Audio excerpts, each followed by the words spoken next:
This video is sponsored by ExpressVPN. I'd come to this project with many of the same assumptions that you have, concerning the Jersey Devil murders, and the guilt of Jim Seward. At this point, given the countless times I brought it up in other videos, it's indisputable how much of a significant cultural phenomenon the Blair Witch Project was when it released at the end of the millennium. Thankfully, I'm not going to bore you with the same details I've regurgitated before, but let's just say its success doesn't necessarily make it unique, as just 1 year before it, there was an even more obscure found footage horror film that I feel is greatly deserving of just as much, if not more, love and admiration for also pioneering the horror mockumentary format. Framed as an investigative documentary by a filmmaker called David Lee, The Last Broadcast explores the vicious and unusual murders of a public access television crew who venture deep into the New Jersey Pine Barrens in search of the mythical Jersey Devil. After the crew's sole survivor, a troubled psychic called Jim Seward, is charged with the murders, his mysterious death triggers queries into the circumstances surrounding the events of that fateful evening, examining whether Jim was in fact guilty and fairly prosecuted, or perhaps someone or something is actually responsible for the killings. Outside the Lost in the Woods scenario and a documentary film crew investigating a local urban legend, The Last Broadcast and the Blair Witch Project have very little in common both stylistically and thematically. It's easy for some to dismiss one as derivative of the other when in fact it was ultimately down to coincidental timing. Just for context, The Last Broadcast was made on a budget of less than $1,000, and thus didn't have the resources to get itself into film festivals in the hopes of finding a distributor to buy the rights to it, unlike the Blair Witch Project did. As such, The Last Broadcast was self-marketed and distributed to local theaters, yet despite being profitable, it fell into obscurity to the point it became fairly difficult to find a copy. Luckily, in recent memory, UK distributor 101 Films actually made a pretty badass collector's edition if you want to get your hands on it, and while we're at it, we also have to thank the American Genre Film Archive for unearthing another obscure American found footage flick that also significantly predated Blair Witch, which we'll talk about in another video. By the way, quick legal disclaimer, I am not affiliated or sponsored by either of those two companies. I just know some folks in the comments will ask how to get a copy, so there you have it. Anyway, I'm not going to dwell too much on its association or comparison to the Blair Witch, but what I will say is that for a practically non-existent budget, The Last Broadcast is an impressively well-made film. It looks authentically like most other TV documentaries you probably saw at the time, and it's cool to know it's edited using one of the earliest versions of Adobe Premiere, just to add a nice bit of grassroots camaraderie to the film and video making process. What immediately stands out is the utterly spine-chilling tone of its delivery. You have the cold, monotone narration of David mixed with a brooding score and deliberately melodramatic, hyper-stylized editing that helps absorb you fiercely into its mystery. I suspect some of you will note a comparison to 2007's The Poughkeepsie Tapes because, oh yeah, does that movie practically derive many of its ideas from The Last Broadcast, in particular the methodical blindside twists and turns that keep you guessing where this is all going. Trust me, The Last Broadcast will give you answers to many of your burning questions, and what we discover, without giving too much away until the spoiler section, will fiercely divide everyone in the comments, so I'm really looking forward to seeing how people react to it. As usual, this is the point where I say, as we go along, please make sure to leave your thoughts in the comments below, especially as we get into the finer details, and here are a few words from this video sponsor, ExpressVPN. Folks, after waiting impatiently for the UK release, I have finally had a chance to watch the new Hellraiser thanks to ExpressVPN. While no streaming services in my country offer it, I discovered I can use my paid Paramount Plus account to access it via their Australian server. All I do is open the ExpressVPN app on my iPad, select Australia from a drop-down list of locations, allow it to seamlessly connect, and once I refresh my Paramount Plus, no longer do I have to waste good suffering. I hope many of you get that reference. ExpressVPN maintains fast, consistent internet speeds to ensure I can witness all the madness in high-definition glory. Hell, I'm watching it again on my TV as I write this script. Streaming services are becoming a dime a dozen these days with how many there are, and if you're going to spend your hard-earned money on them, it makes sense to get the most out of your investment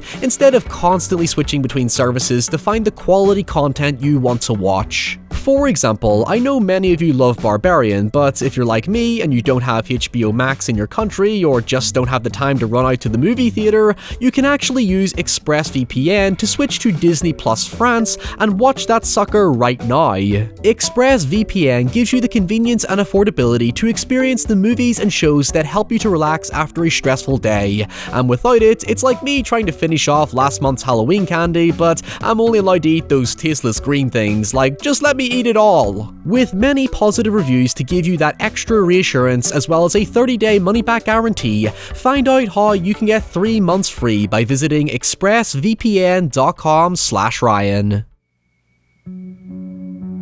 The setup establishes two amateur presenters called Johnny and Lucas as they attempt to conduct a groundbreaking livestream of their latest episode of Fact or Fiction. Nope, not that Fact or Fiction. However, the reality behind the scenes is that both men have a straining relationship due to declining viewership, their malfunctioning equipment, and increasingly haphazard, disorganized production management. The catalyst to their episode is when they decide to use an internet relay chat, or as we know it today, instant messaging and dodgy anonymous forums, to have their viewers request topics, with one anonymous viewer strikingly suggesting the myth of the Jersey Devil, a goat bat demon chicken thing said to be New Jersey's equivalent to Barefoot and Mothman. Now, where the film was ahead of its time, as they say, was in how it directly addressed what would become the internet's biggest breakthrough. The last broadcast essentially played on the growing ubiquity of consumer-produced media,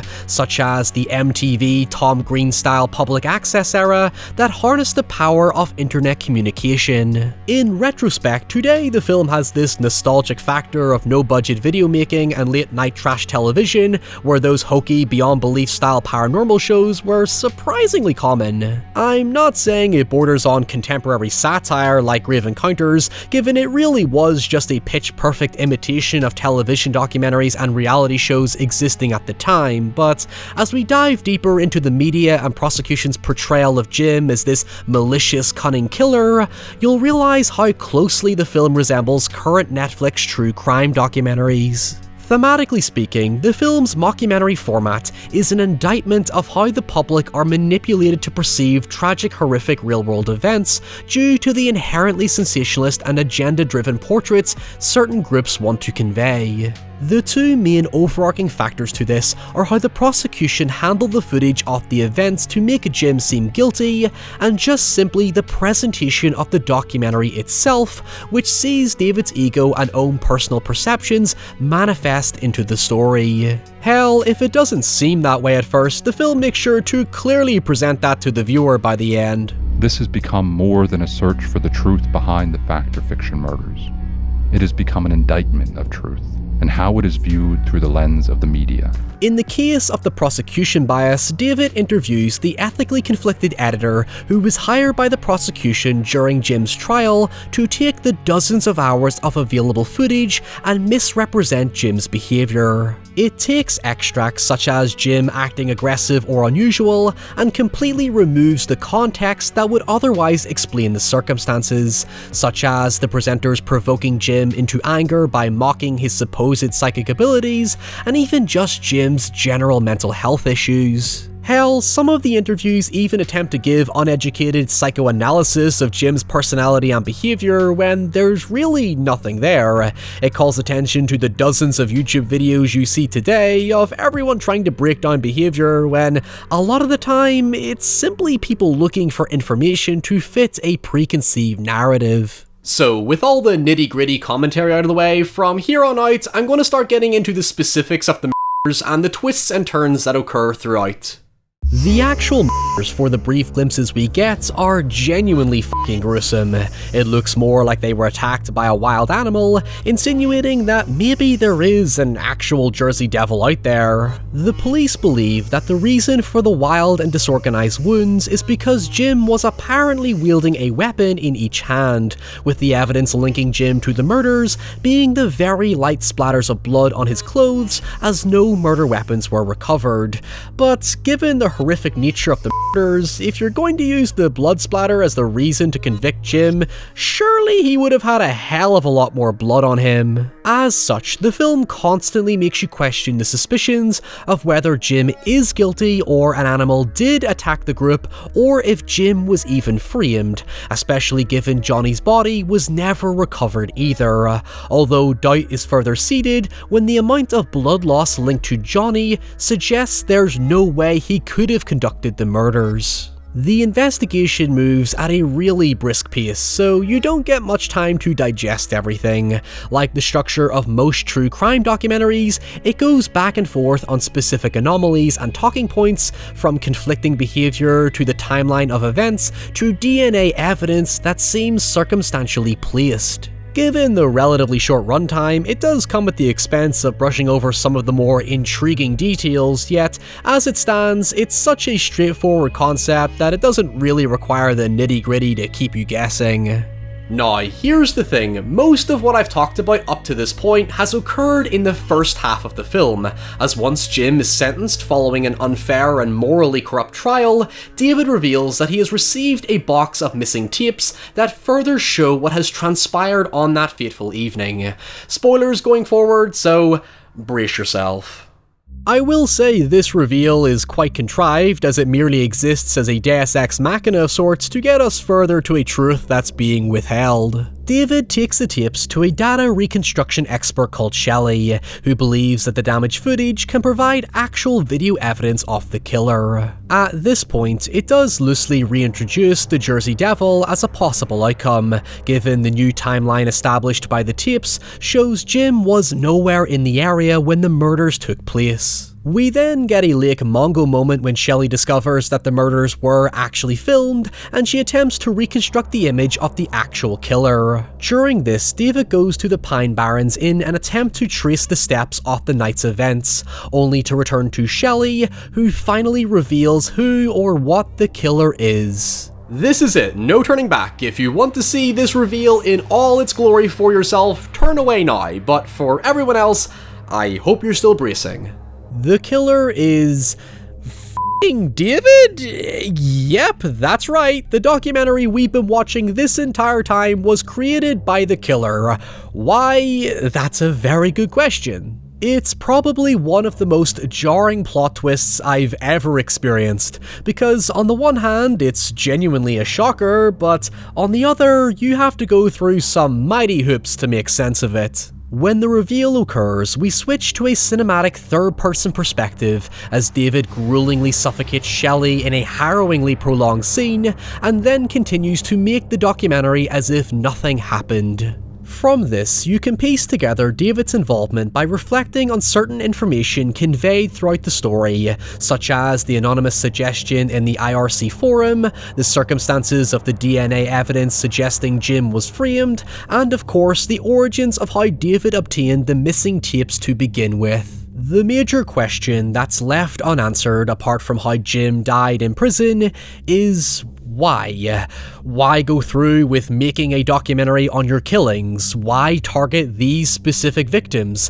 What was the true point in any of this?